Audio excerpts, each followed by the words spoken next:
नमस्कार दोस्तों, खुश रहो। इस वीडियो में आप CBSE board exam 2024 class 12th Hindi Aadhar set 2 paper देख रहे हैं, जिसको हम हल करने की कोशिश करेंगे, जो कि 80 मार्क्स का और 3 घंटे का होता है। सामान्य निर्देश आप पढ़ सकते हैं, देख सकते हैं। पेपर में 2 खंड हैं, खंड अ और ब। खंड अ में एमसीक्यू टाइप प्रश्न पूछे गए हैं और खंड ब में वर्णनात्मक प्रश्न पूछे गए हैं। पेपर का खंड अ, जिसमें एमसीक्यू टाइप प्रश्न पूछे गए हैं 40 अंक के। सबसे पहले प्रश्न संख्या 1 आप देख सकते हैं। एक अपठित पद्यांश दिया गया है, जिस पर आधारित एक एक अंक के 5 एमसीक्यू टाइप प्रश्न पूछे गए हैं, 5 अंक के। दोस्तों, अपठित पद्यांश एवं गद्यांश को आप इस तरह से हल कर सकते हैं। पहले संबंधित पद्यांश या गद्यांश जो भी है अच्छे से पढ़ें, उसके बाद उससे संबंधित पूछे गए प्रश्नों को पढ़ें और प्रश्नों को पढ़ने के बाद एक बार फिर से अच्छे से ध्यानपूर्वक यदि संबंधित पद्यांश या गद्यांश को पढ़ा जाएगा तो निश्चित रूप से आप पूछे गए प्रश्नों के सही उत्तर लिख पाएंगे। पद्यांश देखिए, बहुत ही सुंदर पद्यांश है। ग्राम, नगर या कुछ लोगों का नाम नहीं होता है देश, संसद, सड़कों, आयोगों का नाम नहीं होता है देश, देश नहीं होता है केवल सीमाओं से घिरा मकान, देश नहीं होता है कोई सजी हुई ऊंची दुकान, देश नहीं क्लब जिसमें बैठ करते रहें सदा हम मौज, देश नहीं केवल बंदूकें, देश नहीं होता है फौज, जहाँ प्रेम के दीपक जलते वहीं हुआ करता है देश, जहाँ इरादे नहीं बदलते वहीं हुआ करता है देश, जहाँ इरादे नहीं बदलते वहीं हुआ करता है देश, सज्जन सीना ताने चलते वहीं हुआ करता है देश, हर दिल में अरमान मचलते वहीं हुआ करता है देश, वही होता जो सचमुच आगे बढ़ता कदम कदम, धर्म जात भाषाएं जिसका ऊंचा रखती हैं परचम, पहले हम खुद को पहचाने फिर पहचाने अपना देश, एक दमकता सत्य बनेगा नहीं रहेगा सपना देश। बहुत ही सुंदर काव्यांश। अब इस पर आधारित प्रश्न देखिए, मैं पेपर को सॉल्व कर चुका हूँ। पहला प्रश्न, कवि के अनुसार देश नाम हैं ग्राम, नगर या कुछ एक लोगों का, सीमाओं और सरहदों से घिरे भूखंड का, परस्पर सौहार्द, अटल संकल्प, सहृदयता एवं उत्तरोत्तर उन्नति का, फौज एवं शस्त्रों के जखीरों का। तो इसका सही उत्तर है सी, परस्पर सौहार्द, अटल संकल्प, सहृदयता एवं उत्तरोत्तर उन्नति का नाम देश है। सी ऑप्शन सही है। अगला प्रश्न, नीचे दिए गए पदों को स्तंभ 1 में दिए गए पदों को स्तंभ 2 में दिए गए प्रतीकार्थों से सुमेलित कीजिए और सही विकल्प चुनकर लिखिए। तो इसमें आप देख सकते हैं, संसद क्या है? सर्वोच्च विधायी निकाय। सड़क आवागमन की सुविधा के लिए बना समतल मार्ग। और आयोगों विशेष कार्य के निमित्त सरकार द्वारा गठित संगठन। और इससे संबंधित सही ऑप्शन होगा ए। अगला प्रश्न, तीसरा, देश का मस्तक ऊंचा रखने में किस किस का महत्वपूर्ण योगदान है? तो इसका सही उत्तर है डी, विविध धर्म, जाति एवं भाषा के एकत्व का। अगला प्रश्न, पहले हम खुद को पहचानें फिर पहचानें अपना देश पंक्ति का क्या तात्पर्य है? तो इसका सही ऑप्शन है ए, निज दुर्बलताओं को पहचान कर सबलताओं में बदलना। सही उत्तर है ए, निज दुर्बलताओं को पहचान कर सबलताओं में बदलना। अगला प्रश्न, 5वां, देश केवल सपना मात्र न रहकर दमकता सत्य कैसे बनेगा? इस प्रश्न के संदर्भ में निम्नलिखित कथनों पर विचार कीजिए। लोगों के विचारों में रहकर, विद्यार्थियों की पुस्तकों में रहकर, युवाओं के कथनों में रहकर, नागरिकों के सदाचरण एवं सद्गुणों में रहकर। तो इसका सही उत्तर है बी, केवल कथन 4 सही है। बी ऑप्शन सही है, केवल कथन 4 सही है, यानी नागरिकों के सदाचरण एवं सद्गुणों में रहकर। अगला प्रश्न दूसरा, जिसमें एक अपठित गद्यांश दिया गया है, जिस पर आधारित एक एक अंक के 10 एमसीक्यू टाइप प्रश्न पूछे गए हैं। 10 अंक के गद्यांश किस तरह से हल करना चाहिए वह पहले ही बात कर चुके हैं। गद्यांश देखिए, बहुत ही सुंदर गद्यांश है। भारतीय शास्त्रीय संगीत की यह एक विलक्षणता है कि एक राग जितनी बार प्रस्तुत होता है उतनी बार नयापन उभरता है। इसका आकर्षण कभी समाप्त नहीं होता। इसकी समकालीन गुणवत्ता वर्षों के फासले में नहीं बदलती। यह समय के छोटे छोटे हिस्से में भी घटित होती है। इसके बावजूद इसमें ऐसा भी तत्व है जो कभी नहीं बदलता। वह समय की गति को लांघ जाता है। शाश्वतता और समकालीनता की यही संधि भारतीय कलाविदाओं की निजी पहचान है। भारतीय शास्त्रीय संगीत का आधार तत्व लोकगीतों में निहित है। लोकगीतों की धुनों को शास्त्रीय संस्कार देकर अनेक राग बनाए गए हैं।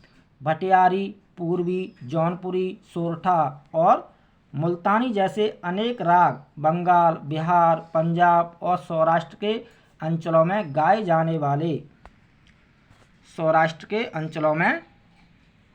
जाने वाले लोकगीतों की धुनों से निर्मित हुए हैं। इतना ही नहीं, प्रकृति में व्याप्त स्वरों से भी रागों की निर्मितियाँ हुई हैं। कई समर्थ गायकों ने आंचलिक गीतों को शास्त्रीय पद्धति में ढालकर विशिष्ट गायकी द्वारा ख्याति अर्जित की है। लोकगीतों का सीधा संबंध प्रकृति से है। प्रकृति में अपना छंद है, लय है। स्वरों की संस्कार प्रक्रिया तब तक पूरी नहीं होती जब तक प्रकृति के छंदों की अनुभूति से मिली समाहारकारी दृष्टि से राग की प्रकृति और उसे जन्म देने वाली प्रकृति के बीच का अंतर संबंध तय नहीं कर लिया जाता।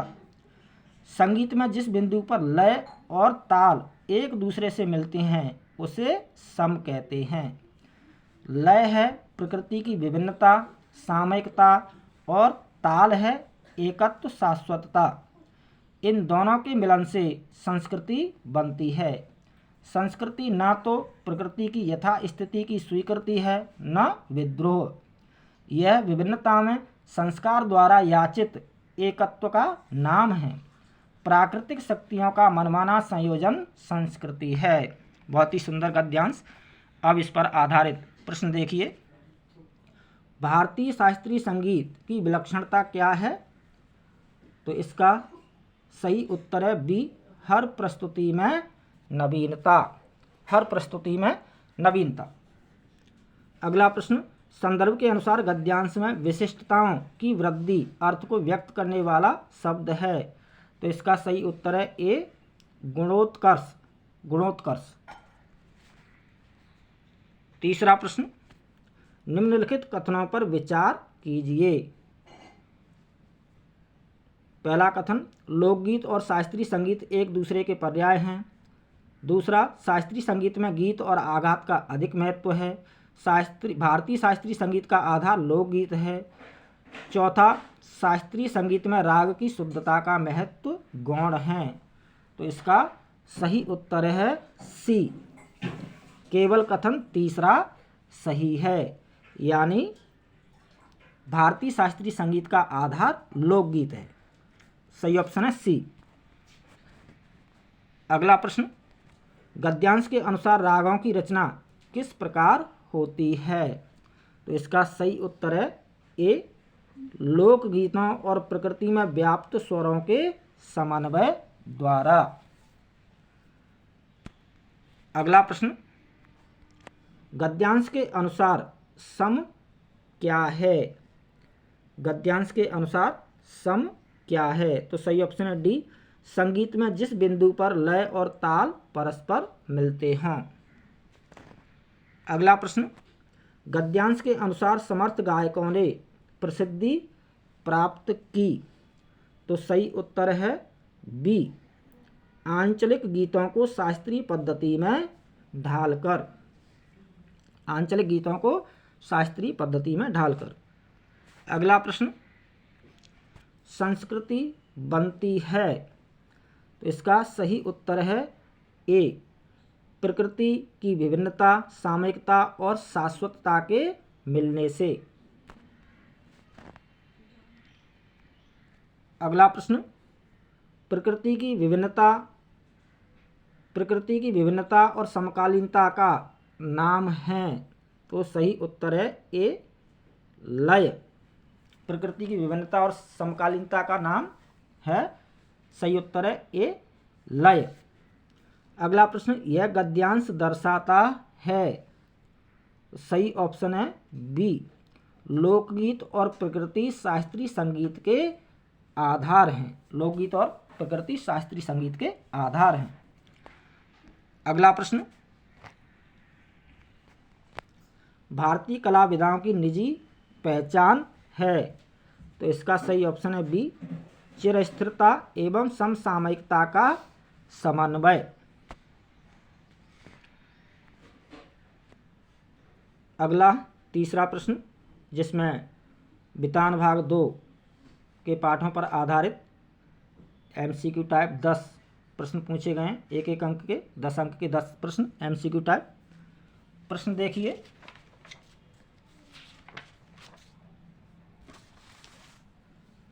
पहला, यशोधर बाबू ने मैट्रिक की परीक्षा कहाँ से उत्तीर्ण की थी। तो सही ऑप्शन है बी, रेमजे स्कूल अल्मोड़ा से। अगला प्रश्न, निम्नलिखित कथन और कारण को ध्यानपूर्वक पढ़िए और सही विकल्प चुनकर लिखिए। कथन है, आनंदा अपने पढ़ने की बात अपने दादा से नहीं कर पाता है। कारण, आनंदा के पिता अत्यधिक क्रोधी स्वभाव के थे तथा आनंदा की पढ़ाई करवाने के पक्ष में नहीं थे। तो इसका सही उत्तर है डी, कथन तथा कारण दोनों सही हैं। कारण कथन की सही व्याख्या करता है। डी ऑप्शन सही है। अगला प्रश्न, अतीत में दबे पांव पाठ के संदर्भ में निम्नलिखित कथनों पर विचार कीजिए और सही विकल्प चुनकर लिखिए। तो इसका पहला कथन है, सिंधु घाटी सभ्यता हाई प्रोफाइल सभ्यता थी। दूसरा, सिंधु घाटी सभ्यता लो प्रोफाइल सभ्यता थी। तीसरा, सिंधु घाटी सभ्यता हथियारों की सभ्यता थी। चौथा, सिंधु घाटी सभ्यता ताकत के बल पर थी। तो इसका सही उत्तर है सिंधु घाटी सभ्यता लो प्रोफाइल सभ्यता थी। सही ऑप्शन है बी, सिंधु घाटी सभ्यता लो प्रोफाइल सभ्यता थी। बी ऑप्शन सही है। अगला प्रश्न, किसके निर्देशन में मोहनजोदड़ो की खुदाई का व्यापक अभियान प्रारंभ हुआ। तो सही ऑप्शन है बी, जॉन मार्शल। अगला प्रश्न, अतीत में दबे पांव पाठ से उद्धृत पंक्ति, देखना अपनी आंखों से देखना है, बाकी सब आंख का झपकना है का आशय है। तो इसका सही उत्तर है ए, सौंदर्य की वास्तविक अनुभूति तो प्रत्यक्ष दर्शन से ही होती है। ए ऑप्शन सही है। अगला प्रश्न, जूझ कहानी के नायक आनंदा का स्कूल से बसंत पाटिल की तरह ही सुव्यवस्थित ढंग से काम करने और पढ़ने का कारण इनमें से नहीं है। तो इसका सही उत्तर है ए, उससे ईर्ष्या करना, यह नहीं है। ए ऑप्शन सही है। अगला प्रश्न, सिल्वर वेडिंग की पार्टी वाले दिन यशोधर बाबू का संध्या में अधिक समय लगाने का कारण हो सकता है। तो इसका सही उत्तर है डी, पार्टी में आए मेहमानों के बीच स्वयं को असहज महसूस करना। अगला प्रश्न, जूझ कहानी के आधार पर बताइए कि आनंदा को गणित कैसे समझ आने लगा था। तो इसका सही ऑप्शन है ए, मन की एकाग्रता से। अगला प्रश्न, जूझ पाठ की लेखन शैली है, तो इसका सही उत्तर है बी, आत्मकथात्मक। अगला प्रश्न, जूझ पाठ के अनुसार कविता के प्रति लगाव से पहले और बाद में अकेलेपन के प्रति लेखक की धारणा में क्या बदलाव आया, तो इसका सही उत्तर है सी, अकेलापन उपयोगी है। पाठ्य पुस्तक पर आधारित प्रश्न, प्रश्न संख्या 4, जिसमें कैमरे में बंद अपाहिज कविता से एक काव्यांश आया है, पद्यांश आया है, जिस पर आधारित एक अंक के 5 MCQ टाइप प्रश्न पूछे गए हैं, 5 अंक के। यह पठित पद्यांश है जो कि कैमरे में बंद अपाहिज कविता से लिया गया है। पद्यांश देखिए, हमें दोनों एक संग रुलाने हैं, आप और वह दोनों। कैमरा बस करो, नहीं हुआ रहने दो। पर्दे पर वक्त की कीमत है, अब मुस्कुराएंगे हम। आप देख रहे थे सामाजिक उद्देश्य से युक्त कार्यक्रम, बस थोड़ी ही कसर रह गई। धन्यवाद। इस पर आधारित प्रश्न देखिए, काव्यांश में आप और वह प्रयुक्त हुआ है, तो सही ऑप्शन है सी, दर्शक और विकलांग व्यक्ति के लिए। अगला प्रश्न, निम्नलिखित कथनों पर विचार करते हुए पद्यांश के अनुसार सही कथन को चयनित कर लिखिए, तो इसका सही उत्तर है डी, मीडिया स्वार्थी एवं संवेदनहीन है, उसका सामाजिक सरोकार मात्र दिखावा है। सही ऑप्शन डी, मीडिया स्वार्थी एवं संवेदनहीन है, उसका सामाजिक सरोकार मात्र दिखावा है। अगला प्रश्न, काव्यांश में कोष्टक में लिखे शब्द संकेत करते हैं, तो इसका सही उत्तर है ए, पर्दे के पीछे की वास्तविकता का। अगला प्रश्न, उपर्युक्त काव्यांश की पंक्ति अब मुस्कुराएंगे हम दिखाती है मीडिया कर्मियों की संवेदनहीनता को। बी ऑप्शन सही है, संवेदनहीनता को। अगला प्रश्न, कथन और कारण को ध्यानपूर्वक पढ़िए और सही विकल्प चुनकर लिखिए। कथन है, सामाजिक उद्देश्य से युक्त कार्यक्रम में मीडिया का उद्देश्य पूर्ण न हो सका। कारण, विकलांग व्यक्ति द्वारा उनके निर्देशानुसार व्यवहार न करने से लोगों की सहानुभूति बटोरने का अवसर उनके हाथ से निकल गया। तो इसका सही उत्तर है डी, कथन तथा कारण दोनों सही हैं, किंतु कारण कथन की सही व्याख्या करता है। डी ऑप्शन सही है। अगला प्रश्न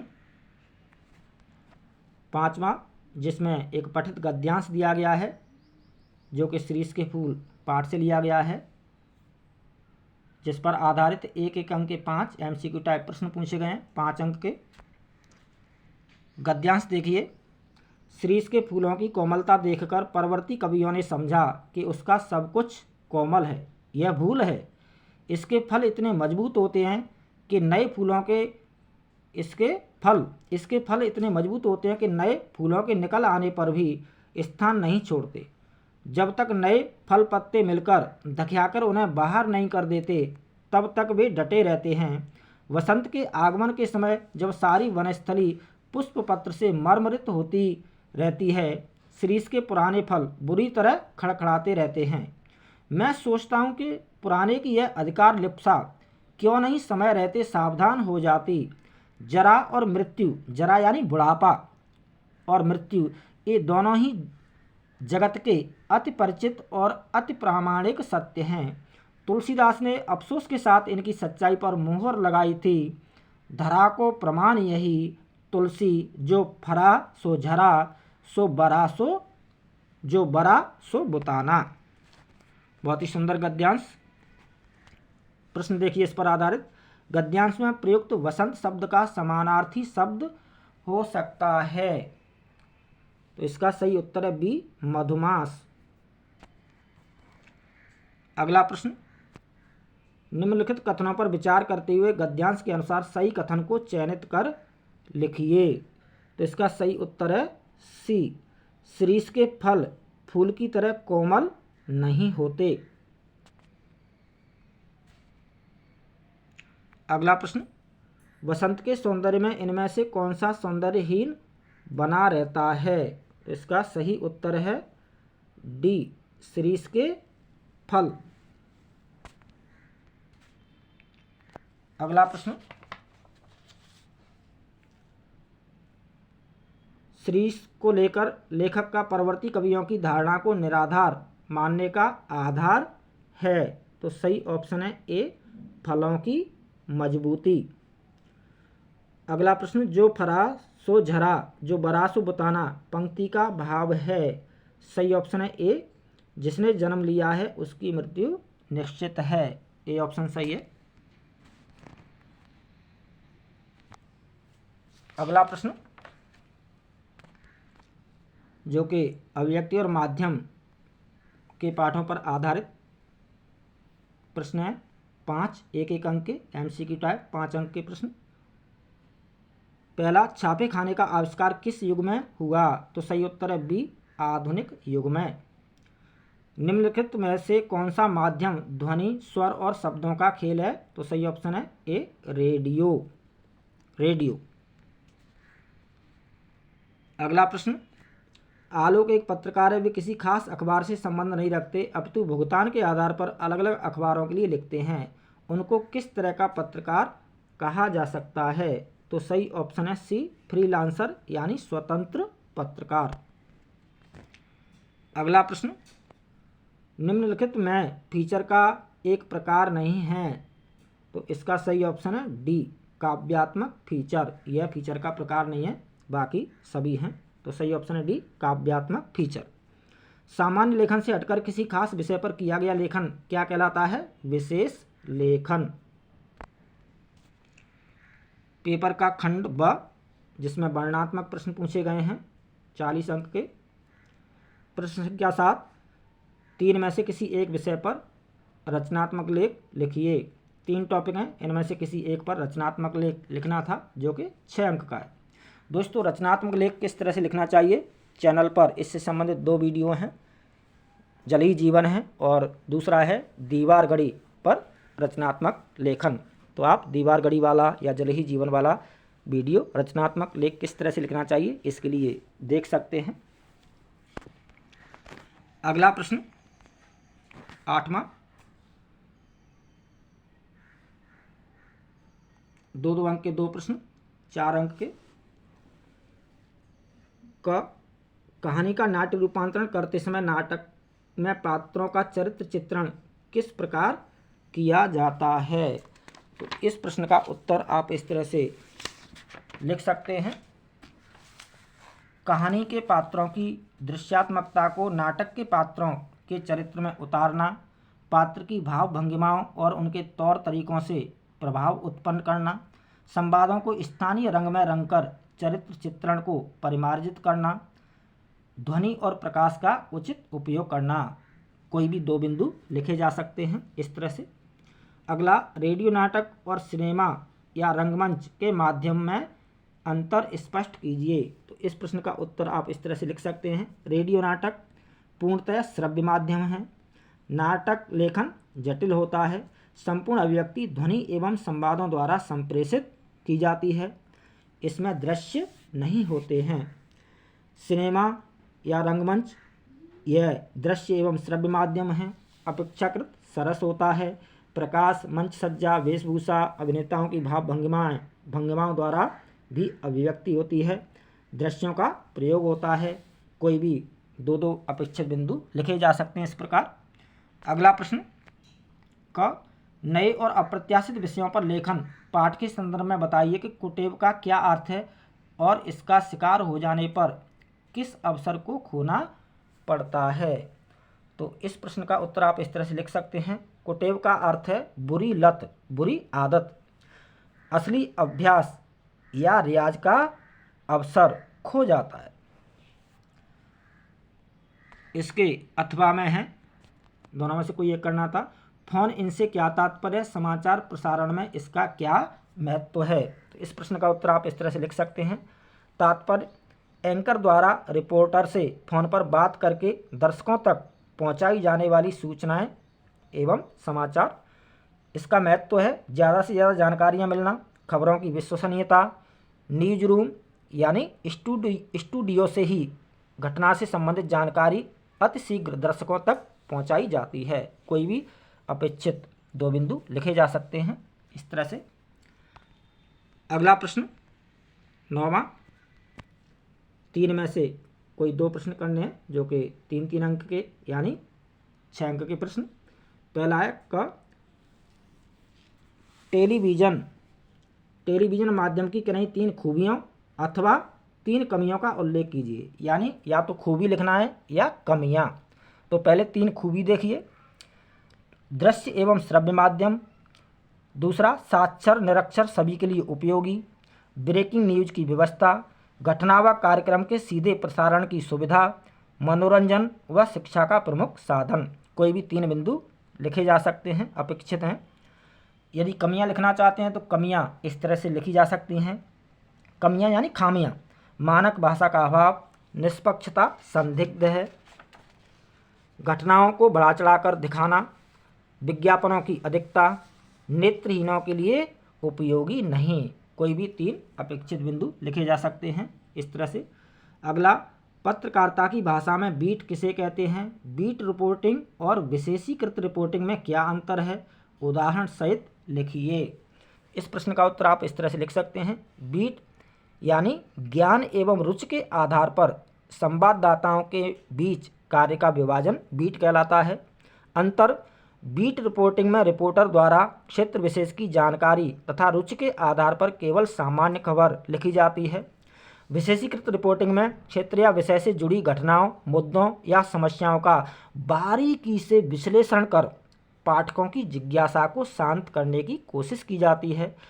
उदाहरण, बीट रिपोर्टर द्वारा शेयर बाजार से जुड़ी खबर केवल शेयर बाजार में भारी गिरावट लिखकर प्रस्तुत करना, जबकि विशेषीकृत द्वारा उसके कारणों का विशेष लेखन करके रिपोर्ट देना। इस तरह से लिखा जा सकता है इस प्रश्न का उत्तर। अगला, आलेख किसे कहते हैं? अच्छे आलेख की 2 विशेषताओं का उल्लेख कीजिए।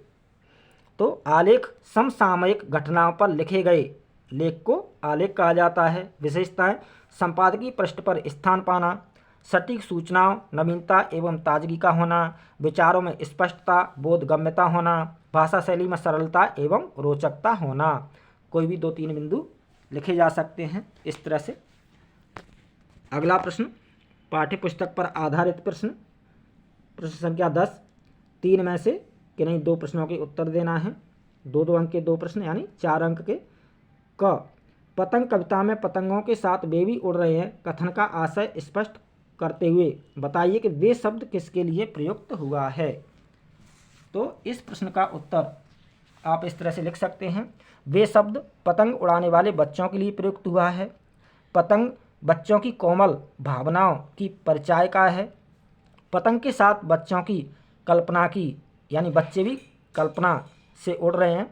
पतंग का आकाश में इठलाते हुए चक्कर काटना, बाल मन का भी हिलोल लेना, आसमान की ऊंचाइयों को छूने की चाहत, इच्छा, अरमान, मन में मस्ती, उल्लास, उमंग का संचार। इस तरह से कोई भी 2 बिंदु लिखे जा सकते हैं। अगला प्रश्न, बादल राग कविता से ली गई पंक्ति असन पात से स्थापित उन्नत सतवीर का आशय स्पष्ट करते हुए लिखिए कि इस पंक्ति में किसकी ओर संकेत किया गया है। तो इस प्रश्न का उत्तर आप इस तरह से लिख सकते हैं। आशय, बिजली गिरने से ऊंचे ऊंचे पर्वत धराशायी हो जाते हैं, उसी प्रकार क्रांति से पूंजीपति शोषक वर्ग की प्रभुसत्ता का अंत हो जाता है। संकेत पूंजीपति शोषण या धनी वर्ग की ओर किया गया है। अगला प्रश्न, छोटा मेरा खेत कविता में रस का अक्षय पात्र कथन के आलोक में रचना धर्मता की किन विशेषताओं की ओर संकेत किया गया है। तो इस प्रश्न का उत्तर आप इस तरह से लिख सकते हैं। रचना क्रम के अक्षय पात्र का सदैव भरा रहना, बांटने पर भी खत्म ना होना, रचना का कालजयी अर्थात सदैव प्रासंगिक एवं उपयोगी रहना, चिरकाल तक आनंद प्रदान करते रहना। कोई भी 2 बिंदु लिखना अपेक्षित है इस तरह से। अगला प्रश्न, काव्यखंड पर आधारित 3 में से कोई 2 प्रश्न करने हैं। 3-3 अंक के 2 प्रश्न यानी 6 अंक के प्रश्न। पहला प्रश्न, शीतल वाणी में आग लिए फिरता हूँ, आत्मपरिचय कविता के आधार पर इस कथन का विरोधाभास स्पष्ट कीजिए। तो इस प्रश्न का उत्तर आप इस तरह से लिख सकते हैं। पंक्ति में विरोधाभास, शीतलता और आग में मेल नहीं। कवि की वाणी शीतल मधुर कोमल, किंतु मन में विद्रोह, आक्रोश, असंतोष के भाव की प्रबलता है। वर्तमान समाज व्यवस्था से असंतुष्टि का भाव झलकता है। वाणी की कोमलता में भी हृदय का आक्रोश है। जग के प्रति विद्रोह की भावना होने पर भी वाणी की शीतलता। कोई भी 2-3 बिंदु लिखे जा सकते हैं इस तरह से। अगला, कविता के बहाने के आधार पर बताइए कि सब घर एक कर देने के माने से कवि का क्या तात्पर्य है। इस प्रश्न का उत्तर इस तरह से लिखा जा सकता है। सीमा का बंधन समाप्त, सभी को एक समान समझना। बच्चों के संदर्भ में अपने पराये का भाव नहीं। धर्म, जाति, संप्रदाय, छोटा बड़ा, अमीर गरीब का भेद नहीं। केवल स्नेह, वात्सल्य, अपनेपन की आकांक्षा, भावना। कविता के संदर्भ में शब्दों का खेल, कोई बंधन लागू नहीं। किसी एक वाद, सिद्धांत या वर्ग विशेष की अभिव्यक्ति नहीं। उद्देश्य, समाज में एकता स्थापित करना। इस तरह से लिखा जा सकता है। अगला, लक्ष्मण मूर्छा और राम का विलाप के आधार पर लिखिए कि युद्ध भूमि में राम के खेमे का माहौल शोकग्रस्त क्यों था। हनुमान द्वारा संजीवनी बूटी लाने पर वहाँ का माहौल कैसा और क्यों हो गया। तो इस प्रश्न का उत्तर आप इस तरह से लिख सकते हैं। शोकग्रस्त होने का कारण डैश, युद्ध भूमि में शक्तिबाण लगने से लक्ष्मण का मूर्छित होना एवं मूर्छित भाई को देख, छोटे भाई को देख राम जी का मानवीय प्रलाप एवं व्याकुलता यानी मनुष्यों की तरह दुखी होना, विलाप करना। संजीवनी बूटी के साथ हनुमान के आगमन से वातावरण सजीव हो उठा, ऐसा लगा मानो करुण रस में वीर रस उत्पन्न हो गया हो। लक्ष्मण के स्वस्थ होने की आशा। इस तरह से इस प्रश्न का उत्तर लिखा जा सकता है। अगला प्रश्न 12वां, 3 में से किन्हीं 2 प्रश्नों के उत्तर दीजिए। 3-3 अंक के 2 प्रश्न यानी 6 अंक के। पहला, भक्तिन वाक्पटु थी, पाठ के आधार पर सिद्ध कीजिए। तो इस प्रश्न का उत्तर आप इस तरह से लिख सकते हैं। हाजिर जवाबी से प्रत्येक बात का सटीक उत्तर देना। घर में इधर उधर पड़े पैसों को उठाकर रख लेना। पूछने पर संभाल कर रखने की बात कहना। लेखिका द्वारा सिर उठाने से रोकने पर शास्त्र कथन का हवाला देना। उसके बनाए खाने पर कटाक्ष करने पर अपनी पाक कुशलता का उदाहरण सहित बखान करना। पढ़ाई लिखाई न करने का कारण घर व लेखिका की देखभाल बताना। कोई भी 3 बिंदु लिखे जा सकते हैं, अपेक्षित हैं इस तरह से। अगला प्रश्न, काले मेघा पानी दे पाठ के आधार पर बताइए कि बच्चों की टोली को गांव वाले इंद्रसेना क्यों कहते थे। तो इस प्रश्न का उत्तर आप इस तरह से लिख सकते हैं। बच्चों द्वारा भगवान इंद्र से वर्षा करने की गुहार लगाना। बच्चों का स्वयं को इंद्र की सेना के सैनिक मानना। गांव वालों का अंधविश्वासी व कर्मकांडी होना।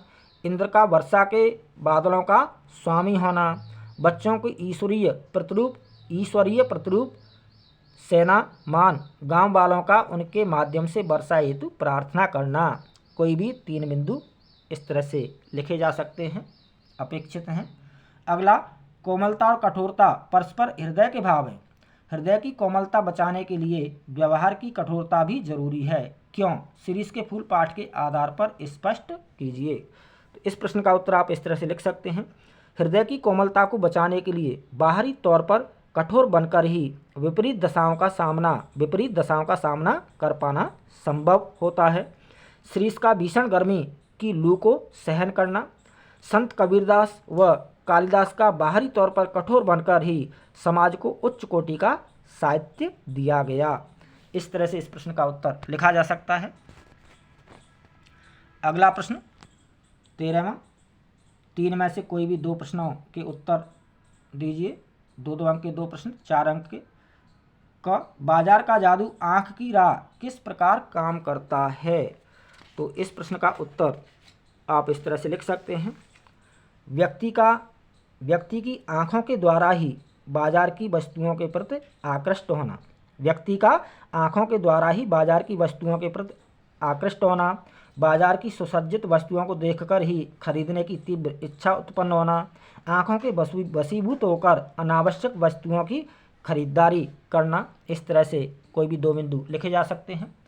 अगला, पहलवान की ढोलक पाठ के आधार पर बताइए कि राजा साहब ने कुश्ती बीच में ही क्यों रुकवा दी। तो इस प्रश्न का उत्तर आप इस तरह से लिख सकते हैं।